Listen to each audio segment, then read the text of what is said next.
We're holding in Mishlei, Perek Vav, the 6th chapter, Pasuk Det Zayin. For those of you who were here before, you may hear some familiar Pesukim, some familiar ideas. But as I've mentioned before, nothing is really being repeated, and even if it is repeated, it's for greater emphasis, and there's some additional information that he wants to share with us. Towards the end of chapter 6, Shlomo HaMelech discusses some very, very problematic behavior that some individuals may display, and they need to be dealt with firmly. They should not be tolerated because they are very difficult for society and difficult for the individual himself. If he has these characteristics, if he demonstrates such behavior, then he will have a difficult time doing teshuvah, repenting, correcting his ways. And the way he begins by describing them, he says, Shesh hena saneh Adonai v'sheva to'avat nafsho. He says that there are 6 things which Hashem hates, 7 which are an abomination to him. In other words, the 7th is the most difficult of all. Even though there are more, but these 6 are very much detested, very much abhorred, because they are very difficult. These are not just characteristics. As I said, these is a behavior that if one demonstrates, it's a very serious form of behavior that is not only detrimental to society, but it debases the person himself. It brings him down to the lowest of levels, and it makes it more difficult for him to do teshuvah. So let's begin describing every one of them. The first one is Einayim Ramot, Leshon Shaker, V'yadayim Shofechot Dam Naki. I'm just going to translate the whole verse and we'll go one by one. Einayim Ramot is arrogance, or as he calls it here, an arrogant look. Leshon Shaker, a lying tongue. V'yadayim Shofechot Dam Naki, and hands that shed innocent blood. So arrogance being the first one, according to some opinions, that is the one that is the worst of all. Remember we said that there were 6 and there's a 7th that is worse. Some say it's arrogance. This is a very difficult one because it creates a tremendous amount of distance between that individual who's arrogant and HaKadosh Baruch Hu. It also creates distance between him and his family. Nobody can tolerate a big shot, not even his own family members. The rabbis tell us the one who is arrogant is Ki'ilu Oved Avodah Zarah, as though he worships idols, because he believes in himself. He's believing in a man-made idol. And the reason why this type of behavior is a very difficult type of behavior is because he's lacking one of the most important ingredients for teshuvah, and that is achna'ah, humility or humbleness. One who's arrogant is going to therefore have a very difficult time doing teshuvah. The rabbis also tell us that a person who's arrogant, he has in him a tremendous tum'ah. Gava is avi avot tum'ah. It's the highest form, or I should say the lowest form of tum'ah, of impurity. And it leads to other sins. So arrogance is something, as I said before, that should not be tolerated, not in the house. If one notices any behavior that shows any signs of arrogance, or in society, as we say in Hebrew, you have to show complete displeasure with it and no tolerance for this kind of a behavior. And teshuvah would be very difficult for such an individual. The next one was Lashon Sheker, a lying tongue. What's the problem with somebody who's a liar? A liar who has become an habitual liar, who has gotten used to lying, he sometimes believes in his lies. He doesn't even realize that he's lying. He's fooling himself. And this is also a big problem, because a person who fools himself thinks he's always right and thinks the other person is wrong. Even though he may not have any proof to what he's saying, he is so much convinced, he has convinced himself of his lies.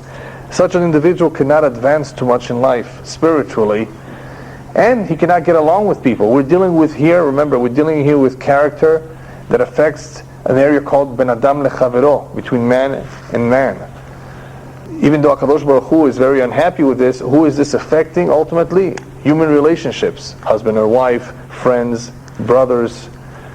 When there's a difficult situation, such as someone who has just gotten used to lying about everything, it creates problems.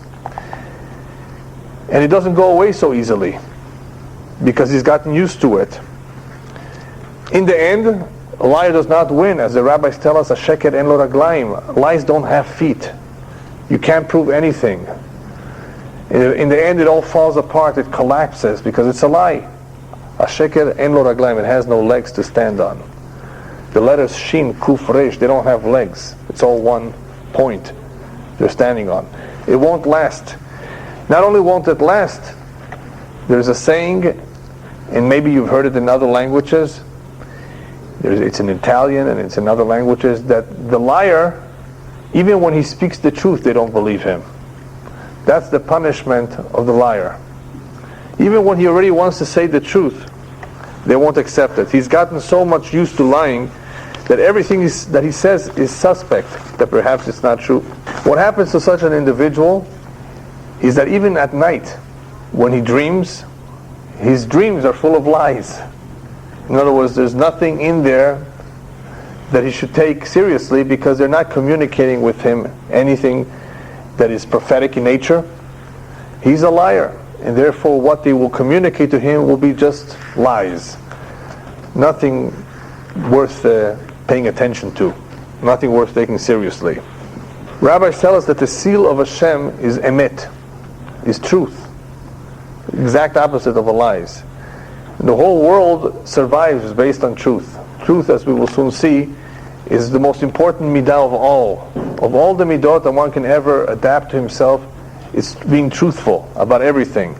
Because that is a midah that will enable him to do teshuvah when he admits his own faults. That is a midah that will enable him to get along with people. This is a midah that will enable him to become humble, to realize that he's human, that he has weaknesses, that he's not perfect.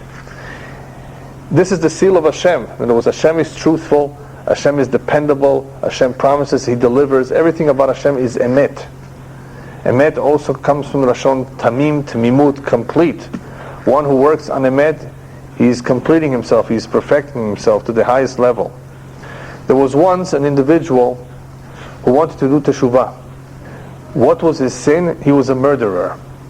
So he came to the rabbi and he asked for teshuvah, that he should show him the way of teshuvah, of repentance. And the rabbi told him what he needs to do. And then he asked the rabbi, but wait a minute, Rabbi, what's going to stop me from not murdering again? Okay, Baruch Hashem, I feel bad. I want to regret everything I did. But what's going to stop me from doing it again? I just have this desire sometimes when I'm upset at someone to kill him. So the rabbi tells him, the best segula, the best cure for your problem is to always speak the truth. If you speak the truth, you won't murder anyone. Really, Rabbi? I take it upon myself. I commit to always say the truth. One day, this man got very upset at his neighbor. And he took out a knife, big long knife, and he went outside to go after his neighbor. Somebody saw him. He said, Yanko, where are you going? He says, I'm going to kill my neighbor. He had to say the truth. Somebody else saw him. He says, where are you going? I'm going to kill my neighbor. He says, oh no, now there's two witnesses to what I'm about to do. I'm not going to do it. Because he trained himself to say the truth, that held him back from doing what he was going to do. Obviously the weakness did not go away, did not disappear, even though he did perfect teshuvah. One has to work on his midot, on his nature, to be able to control him, to control oneself.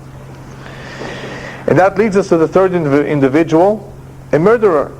Yadayim shofechot dam naki, one whose hands shed innocent blood. This is also a very difficult avon.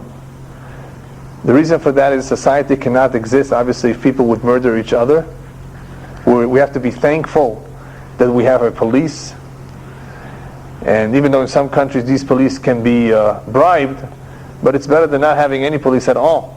As the rabbis tell us, if we would not have any rule of law, everything would be hefker, there would be chaos. People would have total disregard for another. And that would lead to murder and to other things. And what's the problem with murder? It's a total lack of respect and acceptance for the crown of creation, which is another human being that was created in the image of Hashem, B'Tselem Elokim. It's something which is very difficult to repair. You can't bring back a person's life. Someone who just got killed, how are you going to do teshuvah, proper teshuvah? And that is why the Torah demands blood for blood as the only form of kapara for the one who shed someone's blood. It's a very difficult avon to repair. Therefore, the teshuvah for it is very, very difficult. The next one is lev choresh machshavot aven, a heart that plots wicked plans. Raglayim maharot larutz lera'ah, feet that swiftly run to evil. So first about this heart that plots. The one who plots an entire day, he's thinking about these things the whole day. He did not do something at the spur of the moment. We all have our weaknesses, whether it's to get angry, whether it's we're lazy, whether we do something wrong. At the spur of the moment, the Yetzer overcame us. It happens. That is why Hashem offers us the possibility to do teshuvah. On the spur of the moment, things can happen. We lose it, as we say in English. But this individual, all he thinks about a whole day is how to trick people, how to swindle people. Lev choresh machshavot aven, an entire day, that's all he's thinking about. This attitude, this kind of behavior is what existed during the time of the Mabul, during the generation of the Mabul. Ki yetzer leva adam rak ra kol hayom. The entire day, that's all they thought of doing was evil. Hashem says, I have to bring a Mabul and destroy them. Why? Because a person who all he thinks about is evil a whole day, he's definitely very distant from attaining his goal, his tachlit. He's completely misdirected. He's better off not being in this world. He's not a good influence. He's not going to accomplish anything. All he's thinking about a whole day is evil. And the next one, the ones whose feet swiftly run to evil. When a person runs to something, that means he's applying a lot of his strength and his desire to do something. All of this desire and all of this strength is being misdirected to bad things. They're running to ra'ah, to do evil things. All of this strength could have been used to do good things. And here he's rushing to do bad things. Now what's the problem when one is rushing? So the commentaries explain when one rushes and does not think about things, he does not calculate his actions, not only will he make many mistakes, but he doesn't have time to stop and think about his past actions and perhaps be remorseful. Remorse comes about when you stop for a moment and you say, wait a minute, maybe I made a mistake. But when a person is always rushing and not thinking about his actions, he will never have time to do teshuvah. He will not have time to regret what he did. And as a result of that, the rabbis tell us, avera goreret avera. One sin will lead to another sin. People sometimes are very excited to do something. They wake up early in the morning because they're catching a flight. They have to be at the airport at 4 o'clock in the morning. Imagine, it's hard, but they have to catch that flight. How come they don't wake up that early for minyan, for shiur Torah? It's more important. It's only because they don't value it as much. They are willing to rush, to wake up early for other things which are, it's acceptable. Obviously, getting a flight, an early flight, there's no problem with that. But if you can do it for that, then why not do it for something else? Yeah, and imagine your wife complaining to you, you gave this other woman a nice compliment and me you never compliment. Similar idea. I mean, if you have the ability to do things, positive things, and you use them in areas which are not so necessary, the more so if you use them in areas which are totally unacceptable, then you can for sure redirect all that energy to good things, to positive things. So it is a shame for one's feet to be rushing to do bad things. And the typical example is the long line that we see over here of people standing to get into a movie. Of all places, people are willing to stand in line and then willing to sit for another couple hours to see what somebody thought of in Hollywood. And on top of that, they're willing to pay for it too. They have nothing better to do. How many lines do you see people waiting to get into a restaurant? People are willing to go out of their way, spend money, wait online for silly things. Misdirected. They don't have a clear understanding of what life is all about, what's really important, what's not important, and they rush to do things which should never be done, instead of rushing to do the good things. Next one, Yafiach kezavim et shaker, or as he translates it over here, a false witness who speaks lies. And the last one, umeshalech medanim benachim, one who sows discord among brothers. What's the one who sows discord? He creates discord. He creates division. The one before that is a false witness who speaks lies. Yafiach kezavim et shaker. What's the problem of a false witness? As you know, the whole world depends on din emet v'shalom, as the rabbis tell us in Pirkei Avot. There needs to be justice. There needs to be truth. People need to trust in each other and believe in each other. Otherwise, the world will fall apart, would not last. So trust is important. Testimony is important in court. A lot depends on one's testimony. A lot depends on witnesses. So one who spreads lies, one who's a false witness, is creating a lot of damage. A tremendous amount of damage. Just as an example of credibility, of the importance of credibility, there was once a butcher, or two butchers, I don't remember if it was one or more, in a community somewhere in Eastern Europe, that came to the rabbi with a confession. Rabbi, for the past 5 or 6 years, I've been feeding this community non-kosher meat. You know what that means? It meant that the rabbi had to instruct the entire community, to throw out their dishes. It was all tarif. Had to prescribe a teshuvah for everyone, including the butcher himself. What was the butcher's problem? Money. Money drives people crazy. Makes them do things that are not 100% kosher. And it's very tempting when you're in the butcher business and in other businesses to cheat and to put in a little bit of non-kosher food because it's cheaper. And this has not just happened hundreds of years ago. It has even happened, unfortunately, in this city about 15 years ago, more or less. Yes? I have a question about this thing about the truth. I have a friend who's on disability, and he's Jewish, and he's receiving help from the government with the context that he's paying rent and food and stuff like that. All right. And he's not paying rent and food. He's really paying for his car payment, his insurance, his debts that he has accrued through the years. So what do you answer in such a situation? I mean, what is this person supposed to do? Is he supposed to tell the truth and cut off the whole benefits from himself? There is no excuse to lie, and lying is not permissible under almost any circumstances. The one exception is lying to your wife and telling her how beautiful she is. Even though that morning she doesn't look that great because she hadn't put on makeup yet. For shalom bayit, to have peace and harmony in one's home, one is allowed to exaggerate a little bit.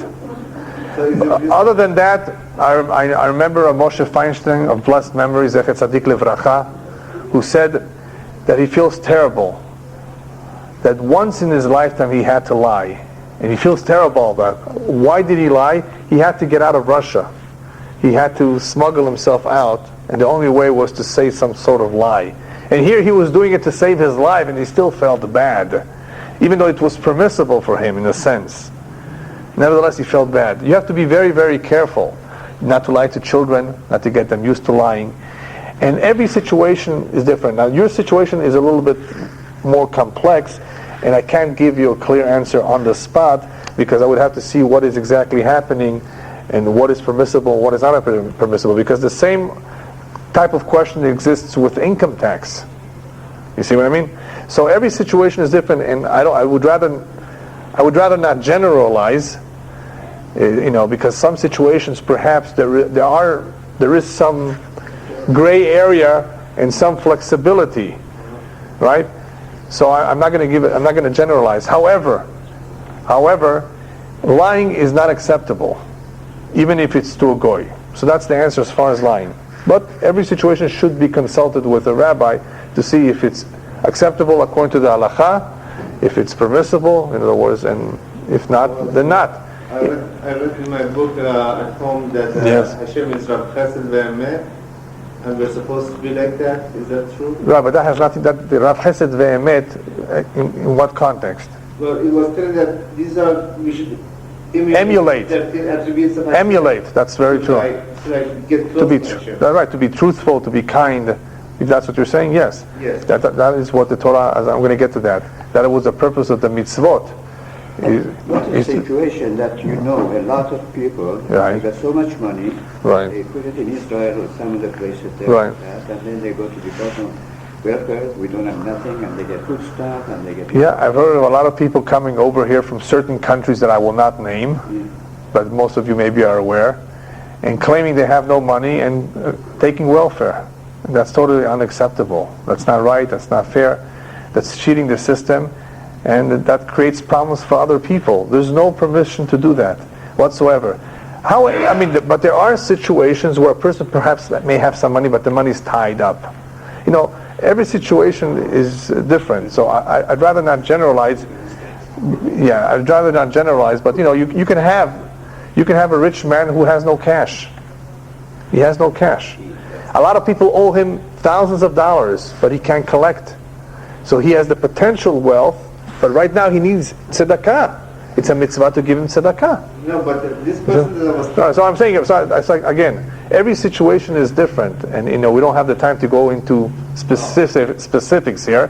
So I will just say that one has to be very careful not to abuse a situation, especially if it's to his benefit. One is biased, and one cannot clearly see what is right and what is wrong, and it's best for him to consult with a rabbi, an outsider, who should be able to guide him what is acceptable and what's not. Yes? What is the difference between the lying tongue and one who bears false witness? Yeah, one who is an habitual liar, right? That is the liar, the simple liar. And now we're talking about something even more serious. One who people have to trust in him. He has some degree of credibility, and that is a witness in a situation. In other words, they're similar because they're both saying something false. But the false witness in some ways is more serious. But a false witness can be a false witness once a year. A liar is a liar every day. Lies to himself, lies to others. So they're slightly different. The false witness could cause a tremendous amount of damage. We're talking about not just character, we're talking about behavior. And these individuals, what they all have in common is that they're at a great disadvantage. Shlomo Melech tells us, Sheshena Saneh Hashem, Hashem hates these people. In other words, there's no excuse for them. There's no excuse for them, and they're very problematic. They cause a lot of harm. What's the halacha about suborning perjury, where you, for example, are a lawyer, Right. and you know that your client or a witness favorable to your case is testifying untruthfully? Does that A witness testifying, you're the lawyer in the case, right? and either your client or a witness that you called testifies falsely, but it benefits your client's case. Is there complicity for the suborning of perjury on the halakha? Yeah, that is a typical example of what lawyers have to go through many times, of dealing with a situation where it would be to their advantage to win the case, to defend their client when they know that their client is guilty. It's a big problem. And I've read that there are lawyers that will not take a case, if they know their client is guilty. However, the reason why lawyers do so, I'm talking about the good ones, not the lawyers who are liars, but there are some lawyers who really go out there to defend an individual because that is their job, to defend. And what they do is basically, in their mind, somehow they give the man the benefit of the doubt. But you probably didn't mean it, right? So let's present it in such a way where let the jury decide. So it all depends what the crime was. I'm not going to give you rules here because I'm not going to make the rules, but it all depends what's involved. One who is a threat to society, an imposter, one who's a real criminal, then obviously he belongs in jail. And it would be very difficult for anybody to, even for a Jew, to defend another Jew. That is what it's brought down in the halakha, believe it or not, that if one is a real threat to society, he belongs in jail. He can't be outside. You can't leave him there. Depending on the circumstance, it's a very, very sensitive situation because this is your own Jewish brother. Whether you were a witness, whether you were his lawyer, he may belong in jail. However, there are situations where one, of course, has to consider the entire picture, even though we're not the judge. But if there's any way that we can use the law to the advantage of the one who is being accused, we may be able to do so. In the end, our tradition teaches us that if a person deserves to be in jail, he will land in jail. If one is not meant to be in jail, he will not be in jail. A lot of people landed in jail for not doing anything. It was some sort of atonement, kapara. They were accused falsely of doing something. Somehow they needed to be in jail. There were others that appeared to have gotten away with it. There is a reason for that too, of why Hashem allows them to stay out of jail.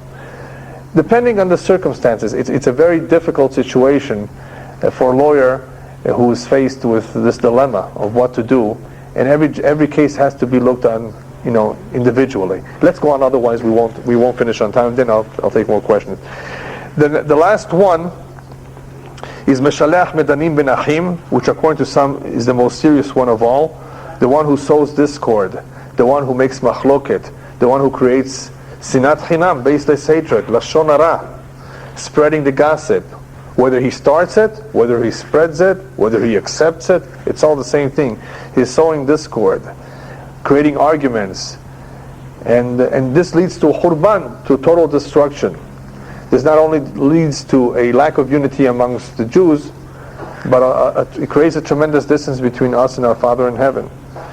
So this last one, according to some commentaries, is the worst one. It's the one that the Shlomo Melech said, the seventh one, Hashem completely abhors. To'avat nafsho.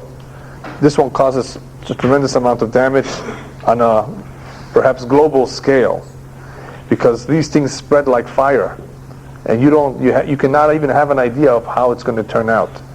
You can light a small fire. Sometimes they light fires in the forest, in the bushes, to burn the thorns. So you have to be careful how to burn. It's good burning, but if it gets out of control, you don't have any idea of how it could end, depending on where the wind is blowing. So this last one is a very dangerous one. Mishalech Medanim Ben Achim. This type of behavior has to be stopped in one's home. If one notices it amongst his children, that this is the path that he or she is following, it's somehow in her or in his nature to sow discord, to create fights, to gossip, to lie, to cheat. These things have to, if you don't put a stop to it early on, the child is going to grow up like that. He's going to get used to lying.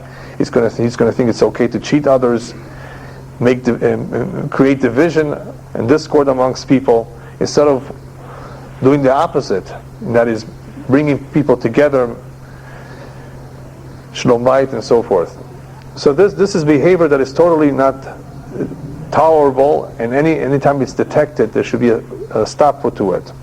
Next, Netzor beni mitzvat avicha ve'al titosh torat imecha. For those of you who were here before, we said something similar. Shma beni musar avicha. Listen to the rebuke of your father. We spoke about the importance of our tradition, of following in our parents' footsteps. Here there's another emphasis of Netzor. Keep your father's commandments and forsake not the Torah of your mother. The rabbis tell us that the mitzvot were given letzaref bahem et habriot. The whole idea of Hashem giving us the mitzvot was to refine our character. You want to refine your character, then there's a need to protect or to hold on to the mitzvot that your father has given you. They're for your benefit. Not only are we doing the will of Hashem, and as a result we'll receive reward in the world to come, even in this world, the purpose of the mitzvot are letzaref bahem. We were just talking about examples of bad character, of bad behavior. that you received from your father, that will refine your character. Ve'al titosh Torah timecha, and don't let ever go the Torah of your mother, which is another way of saying, don't forsake the tradition regardless of the cost. Some people may be tempted to lie. They're in a situation where it's just maybe very tempting. Don't do so at any cost. Never, al titosh, never let go. The rabbis tell us, don't let go even of a small minhag. If your custom is not to eat rice on Pesach, don't make an exception. Just because this time you're invited to a Persian house on Pesach, and they made excellent rice, and you're tempted to taste it. No. Your minhag is not to eat rice on Pesach. You don't let go of it under any circumstances. Al titosh Torah timecha. People may be tempted. They don't display this character, this form of behavior usually, but sometimes, imagine somebody did something to you. So what do you have? Many of us have the urge to do exactly what he did, but we don't stoop down to his level. We don't pay him back with the same currency.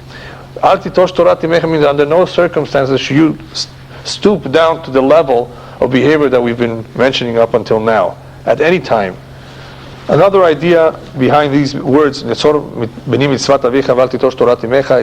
be careful with one's tradition, with what one's father or mother handed over to him. As I've mentioned many times before, the survival of the Jewish nation depends on the link from one generation to another. If we move away a little bit, the second generation, the third generation will move away more and more and more. There's no respect for the past. If we don't look up and admire our parents and our grandparents, then we will not have the desire to follow their tradition in their footsteps. So do not let go of what you were taught. The next pasuk, koshrem al libbecha tamid ondem al galgerotecha, bind them continually on your heart and tie them around your neck. What this is intended for is for those of us who learn Torah, we don't want to forget the Torah. One of the ways not to forget is to continuously review. Torah is something that you just not just learn once and that's it, it's over with. Rabbis tell us that Hashem did us a favor, that there's something called forgetfulness. Not only that we should forget those who die, otherwise we would be in pain for the rest of our lives. Forgetfulness Hashem created for the reason that if we were to remember everything we learn, then we would never learn anymore. Once we finished everything, we would not review, we would not learn. That's it. So Hashem makes us forget, so we should continuously review and continuously learn His Torah. So therefore, koshrem ali bechatamid, time, bind them to your heart, continuously review them, so that you should not forget. Another way of not forgetting is ondem al galgerotecha. Ondem was tie them around your neck. When one ties it around his neck, when you put something on your neck, that means you don't mind if people see it. You're happy with it. You're proud of it. A Jew needs to be proud of his mitzvot. Many Jews have assimilated, have moved away from Judaism because they were ashamed of their Judaism. They take off their kippah as soon as they are amongst goyim. If the time comes to pray mincha and they're at the airport, they don't know what to do because they don't want to just start shaking and talk to the wall. They're embarrassed. Others just go to the phone booth and pick up the phone as though they're talking long distance. And they say, Hashem sefatay tiftach, ufi agiti latecha. That's not good. That's not right. Choser bitachon, choser ga'ava. It's a lack of pride. I mentioned on Shabbat that in Marseille, in France, there's a lot of Muslims. And they pray 5 times a day. They're at work. When prayer times comes, they go outside to the street, and all the streets, all you can see is people bowing down on their small rugs. All the traffic stops for them. They don't care. Did you ever see the Sikhs here from India? Yeah. They go with their turban, whether they're working at 7-Eleven, whether they're working at a gas station, anywhere. They had that hat on. This is America. It's not Russia. So why should a Jew take off his kippah? I told you once the story of a Jew who came for an interview. So he was afraid to wear his kippah, so he put it in his pocket. He walks in, sits down, and the man who interviews him asks him, first question, where's your cap? He says, I know you're Jewish. He says, it's here. You're not hired. I only take people of integrity. If you want to hide your Judaism, you don't belong here. He was a Jew himself. the interviewer. Was he wearing the kippah? No. Yeah. No, but he knew that the other man was religious. And then basically you're taking off the kippah for me? No. So it's important to be proud in order to observe the mitzvot, to not cast them away. You have to wear them on you. Wearing them on you means that you're proud of them. You're happy. Wearing something on you means that you treat it like a piece of jewelry. A piece of jewelry means you want others to see it. As a result of one observing mitzvot publicly, there's a good chance others will learn from him. These are the benefits of doing something in the open, not being ashamed of it. Not only will you be proud of it, eventually somebody might be touched by it. And there will be a tremendous Kiddush Hashem as a result of that. When one shows that he's proud of being a Jew, he will never feel that Judaism is a burden, that it's hard. Because he's happy, he's proud of it. One thing leads to another. That's why, Rabbi, Yeah. during the Omer period, the Spira period, people should grow beards, not be afraid of what the boss is going to say concerning growing a beard during the Spira period. Yeah, if he tells you who died, tell him somebody died 2,000 years ago. Yeah. Somebody, how about 24,000? Yeah, exactly. It's a time of mourning, and there's nothing to be embarrassed of. And a lot of them understand. They're very understanding. Next pasuk, B'italechecha tanche otcha. Tanche otach. B'shokbecha tishmor alecha b'kisot ha'itesichecha. Now we're speaking again about the Torah. What is the value of the Torah? Rabbis tell us, V'talmud Torah keneged kulam. Of all the mitzvot, learning of the Torah is the most important one of all. Because Gadol Talmud shemevili dema'aseh, when one learns, it will bring him to action. So learning is very important. But this Torah will benefit one in this world too, as he says over here. When you walk, it should lead you. When you are asleep, it shall keep you. And when you are awake, it shall talk with you. Rabbis tell us that the meaning of this pasuk is as follows. When you're walking in this world, it will protect you. The Torah will protect one. When you're asleep, that means when one is in the grave, it will also protect one. Because there's something called chibut kever. There's judgment in the grave. Ve'itesichecha, Rakitzot ha'itesichecha, it will speak up for you. It will be your spokesman upstairs in Olam Haba, in Olam HaEmet. When you get upstairs, it will defend you. So the Torah not only benefits us in this world, it continues to accompany us until we reach the upper world. The commentators explain the reason why it says Beitalechecha and not just the regular Hebrew word Belechtecha is because it gives one direction. When one does not know in which direction to go, lekan or lekan, Beitalechecha, it guides you in the right path, wherever you need to go. And finally, we've gotten to a very important pasuk. They're all important, but this one you will probably remember. Kiner mitzvah veTorah or. A mitzvah is like a candle, and the Torah is like a light, which is bigger than a candle. V'derech hayim tochachot musar. Commandments is a lamp, and the Torah is a light, and reproofs of instruction are the way of life. The Torah is like a light compared to the mitzvah, which is a candle. And the commentaries tell us, it's actually mentioned in the Gemara, that the two have a tremendous amount of power. When one performs a mitzvah, shlichei mitzvah nan nizukin. A shliach mitzvah, one who's in the midst, is performing a mitzvah, that mitzvah gives them protection. Once he's done with the mitzvah, the protection is not there anymore necessarily, unless it's certain mitzvot that they last for a week, like tzedakah. The protection lasts for an entire week, the Kabbalah says. But otherwise, once you're done with the mitzvah, that's it. The Torah offers two kinds of protection. Magna umatzla. Magna means that it protects one from all sorts of puranyot, from all sorts of calamities. Umatzla, it saves us or protects us from the Yetzer Hara.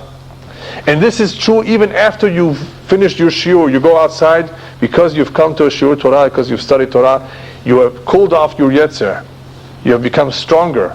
You have recharged your spiritual batteries. And therefore, the Torah has more power than just a mitzvah. Every mitzvah is powerful, but the mitzvah is a candle compared to the light of the Torah.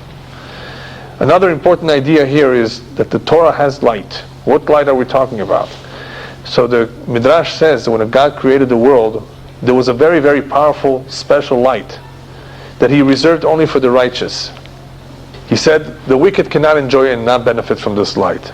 So he put it away la'atid lavo, for the future.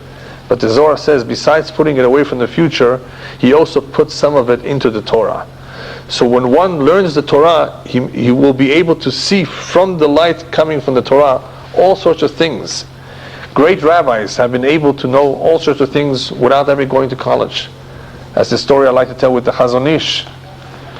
Man came to him, Rabbi, can you please give me a blessing? I'm about to go through a surgery in the brain to remove a tumor.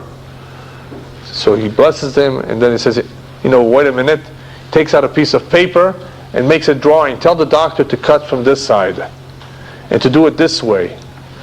And the man is amazed. Rabbi, did you go to college? He says, no. So where do you know this from? From the Torah. There is light in the Torah, and through this light one is able to see, as the rabbis tell us, from one end of the world to the other end of the world. Those who learn Torah b'tahara, b'kedusha v'tahara, with purity, in L'Shem Shamayim, as we call it, Torah Lishma, are able to get a tremendous amount of light from this Torah that enables them to see and to know all sorts of things. Another idea behind the words of Torah or is the rabbis tell us in the Gemara, even if somebody has gone very, very far away from Judaism, when one thinks that there's no more hope for him, Ha'or shebatorah tahzir otam lemutav. Get them to learn Torah, just a little bit, and you will see that the light of the Torah will bring them back. More than anything else, the Torah has the ability to bring back one from the lowest depths of Tumah. That only the Torah has that ability. If you know someone who's very far, very distant, doesn't do anything, introduce them to a class of Torah. Give them a cassette or two, and that may make a big difference. Yes? No, just when you're saying the Torah, you don't mean just the Chumash, you mean all of I'm saying everything. Sure, everything. Torah is everything. That is the power of the Torah, to bring one back, even if he was far away removed from Judaism. In Derech Chaim Tochechot Musar, the importance of Musar, as we've stressed already in the past, is that one who listens and accepts Musar, his chances are better that he will be able to correct his ways and to be a better person and to get closer to Hashem. Last few Pesukim deal with a very familiar topic that we've seen before and we will see again in the coming weeks, about a bad woman. Whenever Mishlei uses this example of bad woman, he's not only talking about bad women, evil women, or non-Jewish women, goyot, he's also talking about heresy. But I'm going to emphasize more the zonah, the prostitute, because there's a lot of important lessons to be learned from this kind of a relationship. If somebody gets involved with a woman like that. First of all, it tells us, the Torah has a tremendous amount of power to be able to protect you from the evil woman, from the smoothness of the tongue of a strange woman. What does that mean? An evil woman is a very big trap. The best people have fallen into this trap. And the only way one can garner any strength and be able to deal with this trap is if he learns Torah. The Torah gives him the strength that he needs to keep the distance, to not think about this direction, to not even get close to someone like that. Because it's very, very tempting. And she has a smooth tongue. And many people have fallen because of that. So advice number one is Al tahmod yofya bilvavecha. Other than learning Torah, advice number one, he says, be very careful not to desire her beauty. Al tahmod yofya bilvavecha. Lust not after her beauty in your heart, nor let her take you with her eyelids. Shlomo Melech is reminding us, be careful with what you see on the surface. Don't fall for the beauty. Beauty by itself is meaningless, and it's misleading. It could be completely rotten inside. And a lot of people have wanted to marry a beautiful girl, which is very nice, if she's smart too, if she's God-fearing too. Then beautiful is nice. But if all she has is superficial beauty and nothing else, it's not worth it. So be careful not to look just at the beauty, not to fall into her trap. Another idea is that those who fall into the trap, the way they did it was they first observed the beauty of a woman. In other words, that is what led them, one step at a time. So therefore, be very careful not to stare. And in the Sifrei Musar, there's a lot of emphasis on not to stare. There's a difference between staring and looking. Right? Everybody knows the difference in English? To stare means to... We go in the street and we see all sorts of things, whether we want or not. But we're not going to stare. Once a person stares, he's in trouble, because he's committing a sin. We say in the Kriyat Shema, these are the two agents of sin, the heart and the eyes. That's where it begins. So if you're going to stare, this is what's going to happen. You're going to fall in the trap. So don't desire it. Why does he say don't desire it? Because many think that it all begins with the eyes. And in some ways it does. The eyes see, and the other agents complete the sin, as the rabbis tell us. But the eyes would not see unless the heart first desired. That is why it says, Lo taturu achrei levavchem first, and then v'achrei nechem. Even though the eyes see, and they are the ones that bring or cause action, the eyes would not have seen had the heart not desired or had the curiosity to see. Some people have a curiosity to look at a magazine, to look at a website. At the click of a button, they see things for free. And that leads to a lot of problems. So don't desire it. Don't allow your heart to desire to pursue these things. For by means of a harlot, a man is brought to a piece of bread, and the adulteress will hunt for the precious life. In simpler words, a man who falls in the hands of a prostitute eventually is begging for bread, because prostitution makes one lose all his money. Not only will this woman take away his money, even if she doesn't take away his money, it's a recipe for bankruptcy. Rabbis tell us that one of the ways that Hashem atones for this kind of a sin, if you want to look at it that way, after all it's all an atonement, is he goes after his money. Before he goes after his body, Hashem goes after one's money. In znut, one of the ways Hashem goes after znut, prostitution, is he makes a person lose a lot of money. So getting involved with the prostitution eventually leads one to beg for bread. But there's something worse than that. What's worse than a prostitute? Ve'eshet ish nefesh yekarat atzud. But if she's a married woman, that's even worse. That is more complicated. There could be a bastard born. But unfortunately, he says here, nefesh yekarat atzud.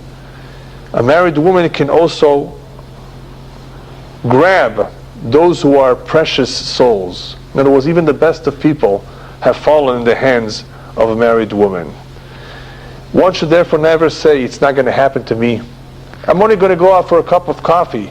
Yeah, that's how it starts, especially by the non-Jews who don't care about being together, talking to each other, holding your hand, shaking your hand. They don't have all these harchakot or siagim igdarim. They don't have all these fences. But that's how it begins.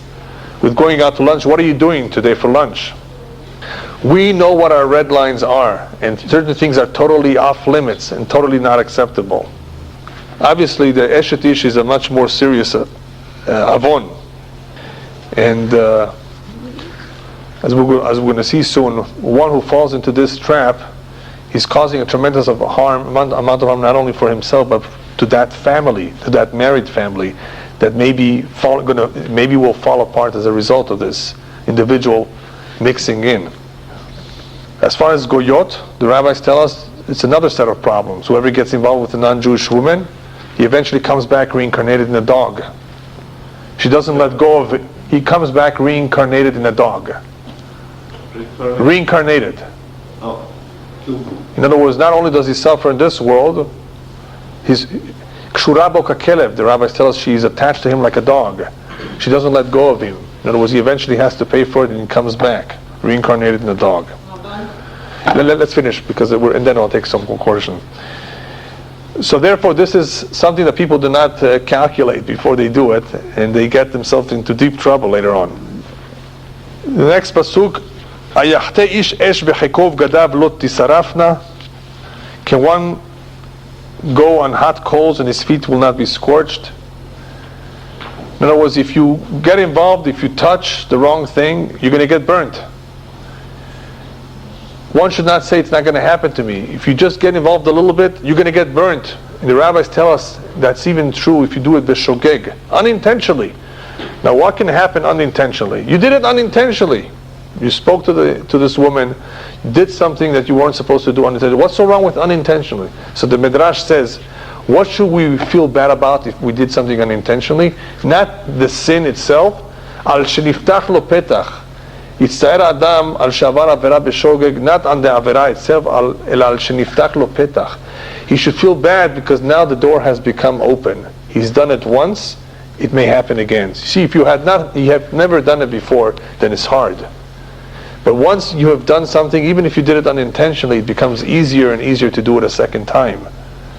And that's what a person should really feel bad for. And that's what he says over here.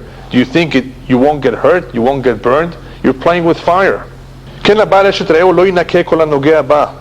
same, that is what will happen to a man who goes with his neighbor's wife. Whoever touches her should not go unpunished. Do